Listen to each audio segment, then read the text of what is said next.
श्री सप्तशती 12वां अध्याय। देवी चरित्रों के पाठ का महात्म। माँ का ध्यान। मैं 3 नेत्रों वाली दुर्गा देवी का ध्यान करती हूँ।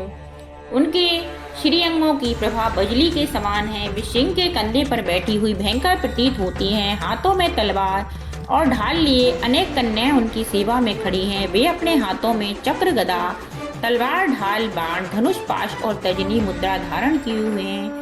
उनका स्वरूप अग्निमय है तथा वे माथे पर चंद्रमा का मुकुट धारण करती हैं। देवी बोली, देवताओं जो एकाग्रचित्त होकर प्रतिदिन इन स्तुतियों से मेरा स्तवन करेगा, उसकी सारी बाधा मैं निश्चय ही दूर कर दूंगी। जो मधुकैटभ का नाश, महिषासुर का वध तथा शुंभ निशुंभ के संहार के प्रसंग का पाठ करेंगे तथा अष्टमी, चतुर्दशी और नवमी को भी जो एकाग्रचित्त हो भक्ति पूर्वक मेरे उत्तम महात्म का श्रवण करेंगे, उन्हें कोई पाप नहीं छू सकेगा। उन पर पाप जनित आपत्तियां भी नहीं आएंगी। उनके घर में कभी दरिद्रता नहीं होगी तथा उनको कभी प्रेमी जनों की विछोह का कष्ट भी नहीं भोगना पड़ेगा।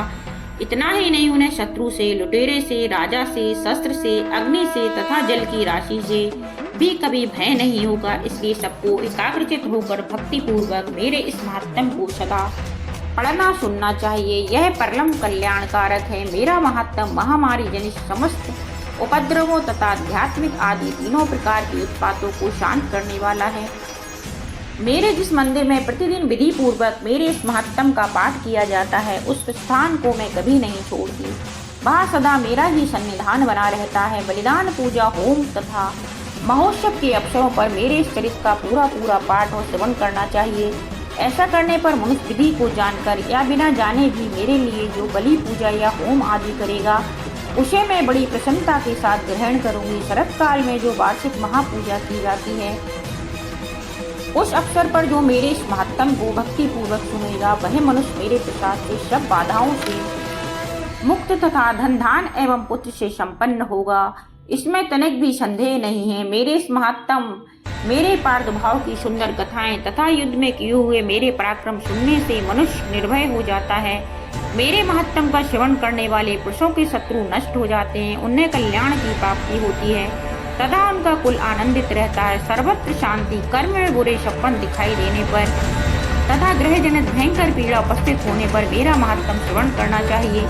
इससे सब विघ्न तथा भयंकर ग्रह पीड़ाएं शांत हो जाती हैं और मनुष्यों द्वारा देखा हुआ दुष्सपन शुभ सपन में परिवर्तित हो जाता है। बाल ग्रहों से आक्रांत हुए बालकों के लिए यह महात्म शांतिकारक है तथा मनुष्य के संगठन में खून होने पर यह अच्छी प्रकार निकटता कराने वाला होता है।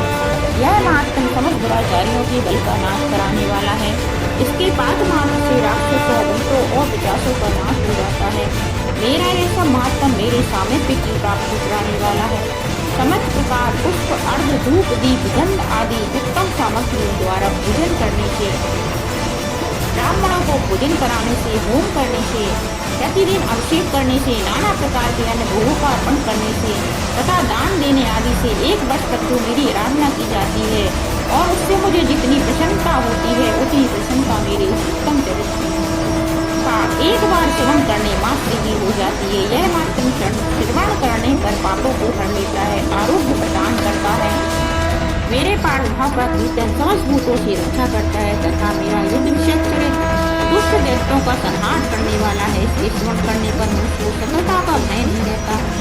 देवताओं, तुमने ब्रह्मर्षियों ने जो स्तुतियाँ की हैं तथा ब्रह्मा जी ने जो स्तुतियाँ की हैं, वे सभी कल्याणमयी बुद्धि प्रदान करती हैं। वन में, सूने मार्ग में अथवा दवानल से गिर जाने पर, निर्जन स्थान में, लुटेरों के दाव में पड़ जाने पर या शत्रुओं से पकड़े जाने पर अथवा जंगल में सिंह, व्याघ्र, जंगली हाथियों का पीछा करने पर, कुपित राजा के आदेश से वन या बंधक के स्थान पर ले जाए जाने पर अथवा महासागर में नाव पर बैठने के बाद भारी तूफान से नाव के डगमग होने पर और अत्यंत भयंकर युद्ध में शस्त्रों का प्रहार होने पर अथवा वेदना से पीड़ित होने पर, बहुना सभी भयानक बाधाओं के उपस्थित होने पर जो मेरे चरित्र का स्मरण करता है, वह मनुष्य संकट से मुक्त हो जाता है। मेरे प्रभाव से सिंह आदि हिंसक जंतु नष्ट हो जाते हैं तथा लुटेरे और शत्रु भी मेरे चरित्र का स्मरण करने वाले पुरुष से दूर भागते हैं।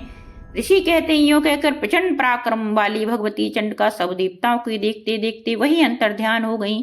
फिर समस्त देवता भी शत्रुओं के मारे जाने से निर्भय हो पहले की भांति यज्ञ भाग का उपभोग करते हुए अपने अपने अधिकार का पालन करने लगे। संसार का विध्वंस करने वाले महाभयंकर अतुल पराक्रमी देव शत्रु शुम्भ तथा महाबली निशुम्भ के युद्ध में देवी द्वारा मारे जाने पर शेष दैत्य पाताल लोक में चले आए। राजन, इस प्रकार भगवती अंबिका नित्य होती हुई भी पुनः पुनः प्रकट होकर जगत की रक्षा करती हैं। वे इस विश्व को मोहित करती हैं, वे ही जगत को जन्म देती हैं तथा वे ही प्रार्थना करने पर संतुष्ट हो विज्ञान एवं समृद्धि प्रदान करती हैं। राजन, महाप्रलय के समय महामारी का रूप धारण करने वाली वे महाकाली ही इस समस्त ब्रह्मांड में व्याप्त हैं। वे ही समस्त महामारी होती हैं और वे ही जन्मा होती हुई सृष्टि के रूप में प्रकट होती हैं। वे